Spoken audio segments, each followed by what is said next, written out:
Boa tarde a todos e a todas. Agradeço pela presença dos que permaneceram.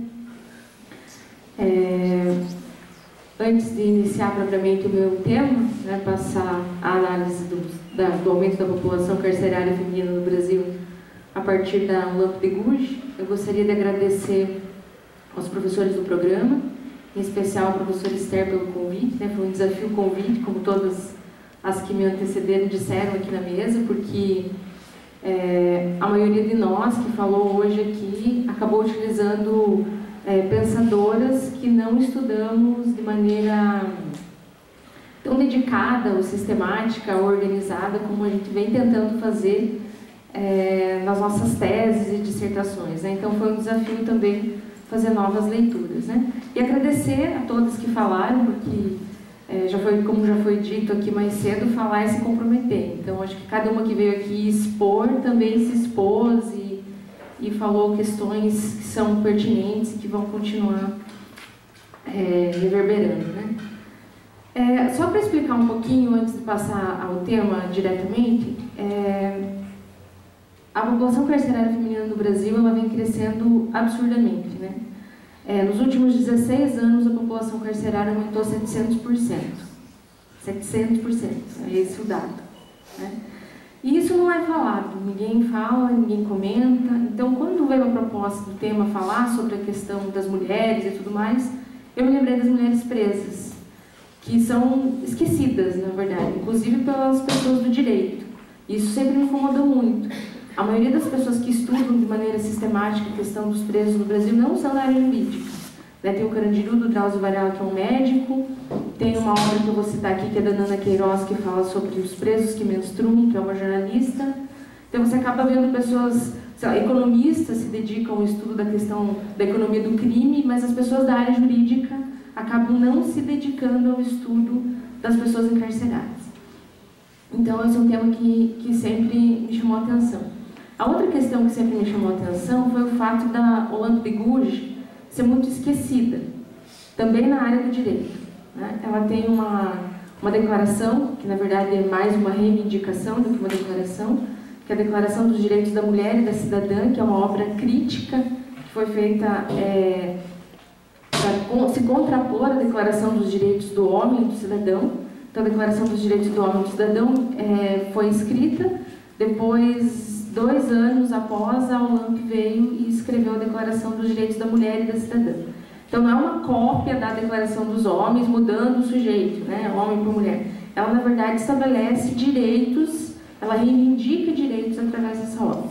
Então, eu acabei juntando essas duas questões que me perturbavam, a questão do aumento da população carcerária feminina no Brasil e a questão desse apagamento da Lamp de Gouges, e com fundamento nisso que hoje eu faço a minha comunicação.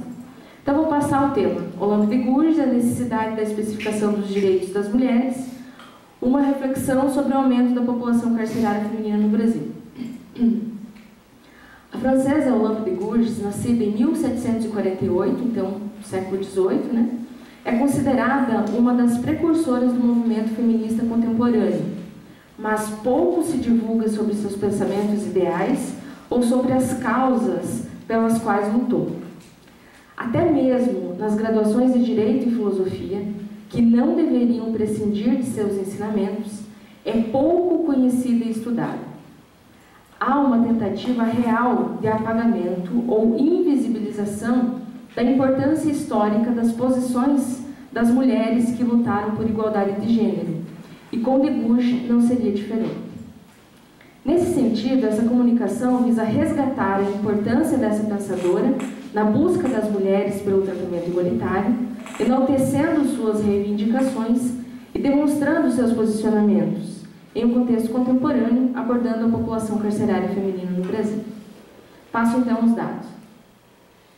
No ano de 2014, foi publicado o primeiro e único relatório denominado de Levantamento Nacional de Informações Penitenciárias Infopem Mulheres, elaborado pelo Departamento Penitenciário Nacional, DPEM, órgão vinculado à Presidência da República através do Ministério da Justiça. Simbólico é o fato de que o relatório foi elaborado pelo Poder Executivo Federal quando ele ainda possuía como ocupante do cargo máximo uma mulher.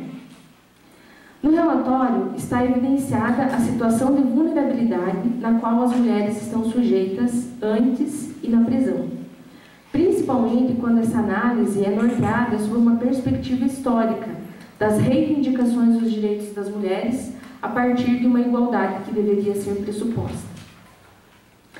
Fato é que o número de mulheres encarceradas cresce mundialmente em uma taxa de elevação muito superior àquela da elevação da população em geral. Cresce na América três vezes mais do que a população nacional dos países. Cresce na Ásia 5 vezes mais do que o crescimento da população naquele continente. Cresce ainda no Brasil o dobro do que cresce a população carcerária masculina.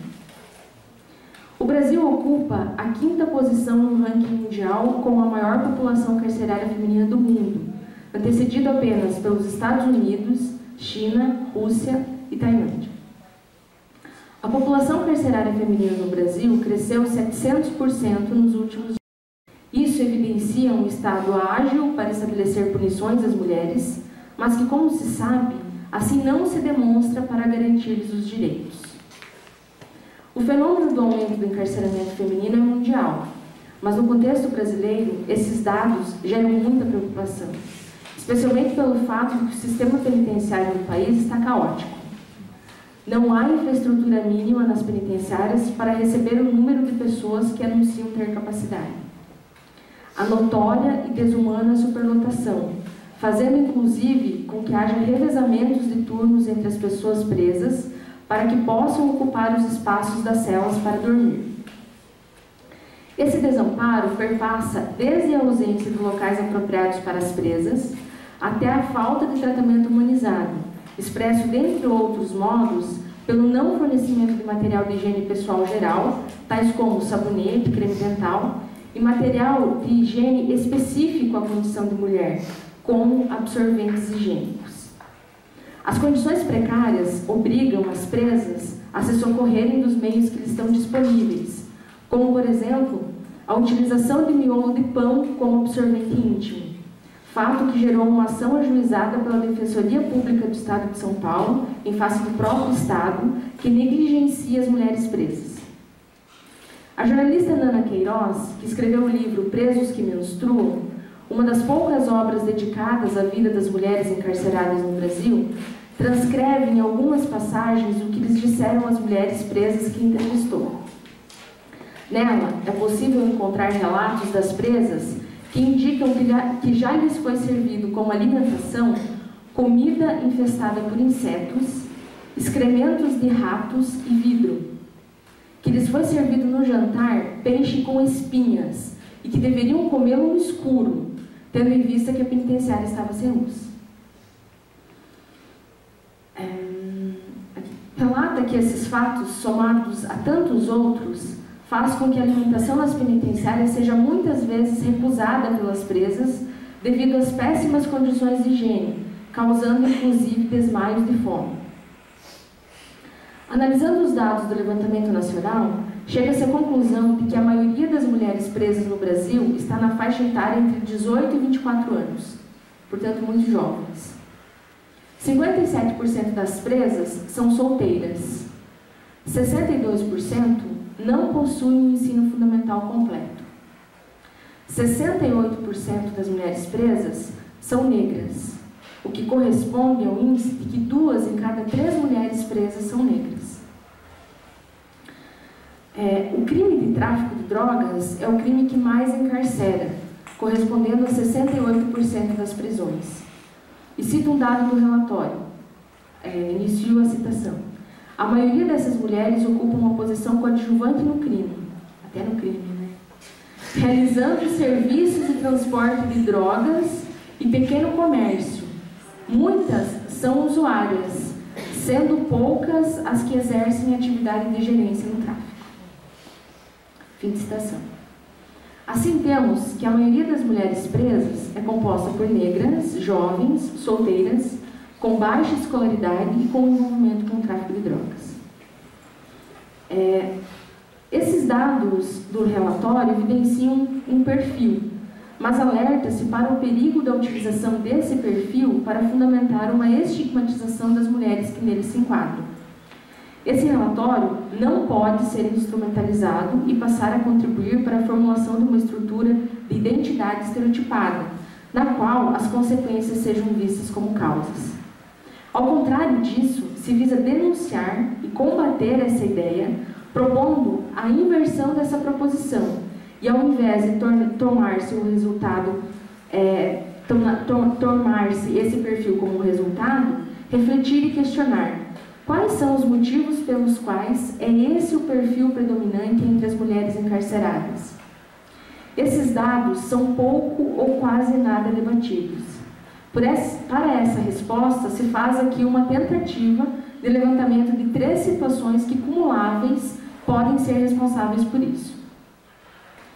A primeira situação é a vulnerabilidade social que as mulheres estão submetidas pelo simples fato de serem mulheres, o que já foi devidamente alertado por Olavo de Gouges, que a sujeita de modo mais rápido à prisão que os homens. Isso é comprovado, inclusive, pelos dados do relatório, que indica que o encarceramento feminino no Brasil é 200% superior ao encarceramento masculino. Então, cresce o dobro feminino do que cresce o masculino. Principalmente, né, a situação de vulnerabilidade das mulheres negras, maioria das presas no Brasil, o que também já foi alertado por outras feministas negras, como Audre Lorde, Angela Davis, Alice Walker e Grada Quilomba, entre outras. A segunda situação, o segundo motivo acumulado que se tenta aqui traçar é o modelo de Estado penal adotado pelo Brasil, que, segundo o pensador francês Louis Wacon, gera encarceramento dos miseráveis, pois o neoliberalismo, segundo ele, não é capaz de deter a degeneração dos salários e a volatilidade do capital, gerando diminuição do investimento de políticas públicas voltadas à promoção da igualdade e aumentando o investimento em segurança pública, que na linguagem neoliberal significa exclusivamente aumentar o encarceramento. Isso fica visível pelo fato de que a maioria das mulheres está presa pelo crime de tráfico de drogas, com evidente viés econômico, tendo em vista que, mesmo que ilicitamente, insere as mulheres na economia, gerando renda para elas e suas famílias, pois muitas são as únicas responsáveis pela manutenção financeira de seus domicílios. Por último, cito as circunstâncias que envolvem a mulher no sistema capitalista, que a Paty levantou. Visto que, segundo dados do IBGE, as mulheres brasileiras estudam mais, ganham menos, trabalham mais, ocupam menos cargos de chefia e direção do que eles e têm mais empregos em tempo parcial, a fim de dedicarem-se aos cuidados da família. Todas essas circunstâncias narradas, combinadas, em nosso entendimento, são responsáveis pelo aumento do encarceramento feminino no Brasil. Nota-se que o Estado não é capaz de desenvolver políticas públicas para diminuir o número de mulheres presas, bem como para fornecer tratamento digno para aquelas que assim estão. No entanto, em contrapartida, esse mesmo Estado é muito eficiente no momento de encarcerar. Isso nos remete à francesa Marie Gouges, conhecida mundialmente pelo pseudônimo Olympe de Gouges, mencionada no início da comunicação. Gouges foi nome presente e atuante na Revolução Francesa, eu cito Compoy. Era membro da Sociedade das Republicanas Revolucionárias, entidade ligada aos girondinos. Fim de citação. Conhecida como ativista política, revolucionária, humanista e abolicionista, foi considerada uma das primeiras mulheres que publicamente denunciou a desigualdade de gênero e que lutou pela busca da igualdade, inclusive defendendo essa ideia em sua vasta obra. Cito Scalier. Deixa uma obra constituída por cerca de 80 títulos, novelas, peças de teatro, panfletos, ensaios, manifestos, brochuras, artigos, crônicas sem equivalente da Revolução Francesa e do nascimento do feminismo. Fim de citação. É precursora do movimento feminista contemporâneo, o que evidencia-se pela Declaração dos Direitos da Mulher e da Cidadã, escrita em 1791. Embora de inegável e inestimável importância política, social, histórica, filosófica e jurídica, de Gouges foi pouco divulgada e por isso seus pensamentos ficaram negligenciados nos séculos que a sucederam, mesmo entre aqueles que militam ou que estudam temas correlatos ao que ela defendia. Acredita-se que esse apagamento da história se deu não pela ausência da importância do que ela defendia ou pela desatualização dos seus ideais, menos ainda pela falta de protagonismo das suas proposições. O apagamento de Deguge, ou pelo menos a tentativa dele, visto que aqui estamos sobre ela a argumentar, se deu justamente pelo contrário disso tudo. É pelo pioneirismo de suas ideias, pela importância de seus ideais e pela nocividade que eles poderiam causar a uma sociedade fundamentada na supremacia do homem sobre a mulher, portanto patriarcal e hierarquizada, que seu pensamento foi relegado. Deguge incitava a sociedade, principalmente as mulheres, tentando fazer despertar os anseios de modificação dos padrões sociais, políticos e jurídicos vigentes, reivindicando perante as instituições do Estado o reconhecimento e a inserção das mulheres como sujeitos de direitos, visando o tratamento igualitário. Isso tudo fica evidente na Declaração dos Direitos da Mulher e da Cidadã, cujo artigo 10, que se verá a seguir, é fundamental para essa comunicação. Pelas corajosas críticas à sociedade francesa, morreu guilhotinada em 1793. As reivindicações públicas de Deguge, que Deguge fazia pela igualdade de gênero e pela consequente possibilidade de participação das mulheres nos assuntos públicos, escandalizavam os defensores do status quo de sua época e geravam grande repercussão. O repúdio às causas que ela defendia foi tamanho que, mesmo após a sua execução, impropérios continuaram sendo proclamados pela imprensa a fim de não apenas denegrir a imagem, mas também para funcionar como uma forma de desincentivo às outras mulheres que eventualmente pudessem comungar dos mesmos ideais, tornando sua execução um exemplo nefasto e apavorador. Os padrões da sociedade patriarcal da época impunham que a participação na vida pública e a interferência nas questões políticas estivessem reservados apenas aos homens. Isso era tão explícito que, sem qualquer disfarce, a imprensa acusou Deguge, pelas causas que defendia, de ser imprudente, de tentar ser homem, de esquecer o lugar destinado pela sociedade ao seu sexo, bem como de tentar se intrometer nos assuntos da República. Essa publicação que eu vou citar foi publicada no jornal da época, no dia seguinte à sua execução. Inicio a citação. Quis ser homem de Estado e parece que a lei puniu essa conspiradora por ter esquecido as virtudes que convêm ao seu sexo. Fim de citação. Conforme evidenciado, a morte de Deguge, ao arrepio de tudo que essa revolucionária defendia, não fez cessar os ataques à condição de mulher, ao pensamento igualitário entre os gêneros que ela tanto defendeu e à possibilidade de participação das mulheres nos assuntos públicos. Ainda que se ressaltar o meio utilizado para tanto, a imprensa. Não bastou a execução do corpo físico, existiam ainda as ideias e elas precisavam ser combatidas por um meio eficaz.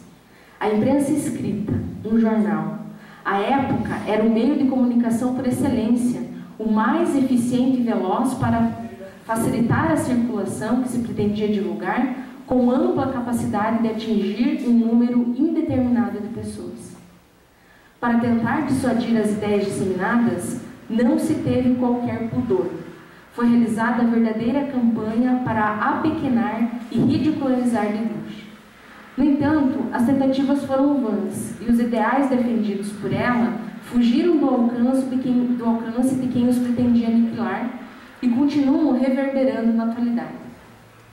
Prova disso é o fato de que estamos utilizando o artigo 10 da Declaração de Deguge, que assim estabelece, cito o artigo 10. Ninguém deve ser molestado por suas opiniões, mesmo de princípio.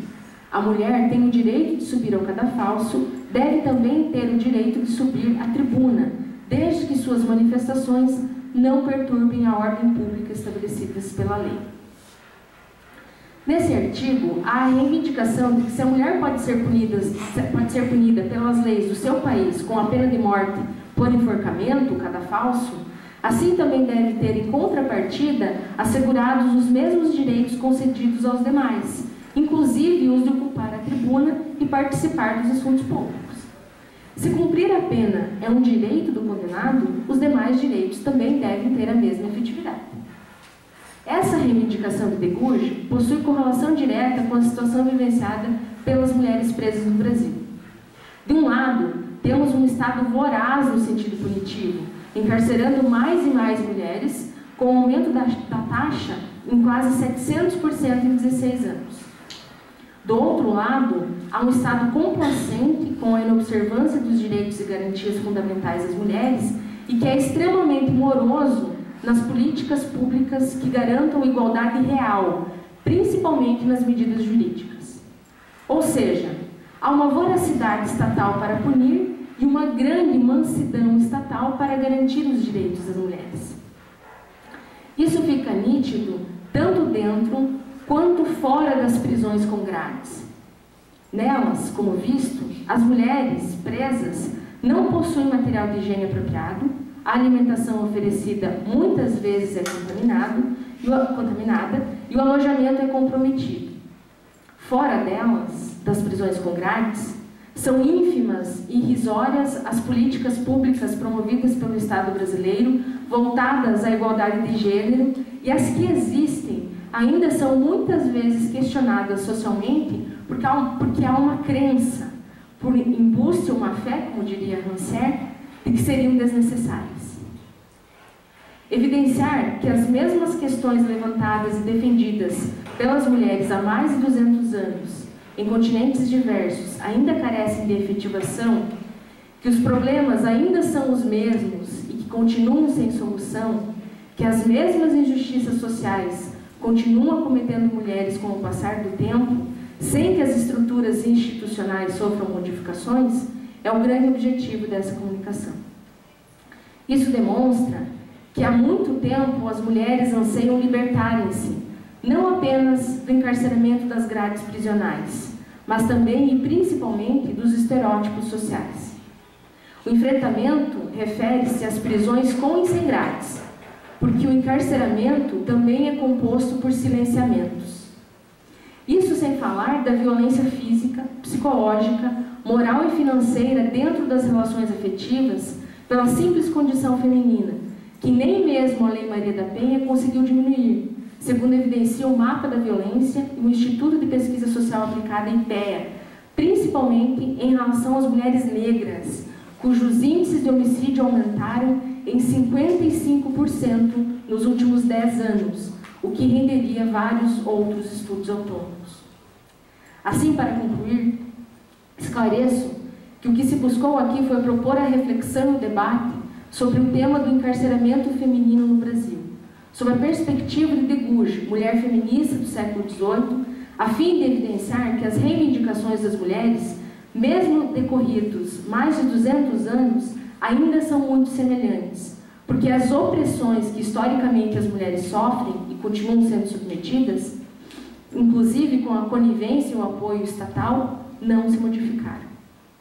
Quando iniciei essa proposta de comunicação, parti internamente de uma afirmação de Judith Butler, de que as mulheres são consideradas socialmente como, cito Butler, corpos compreendidos como recipientes passivos de uma lei cultural inexorável.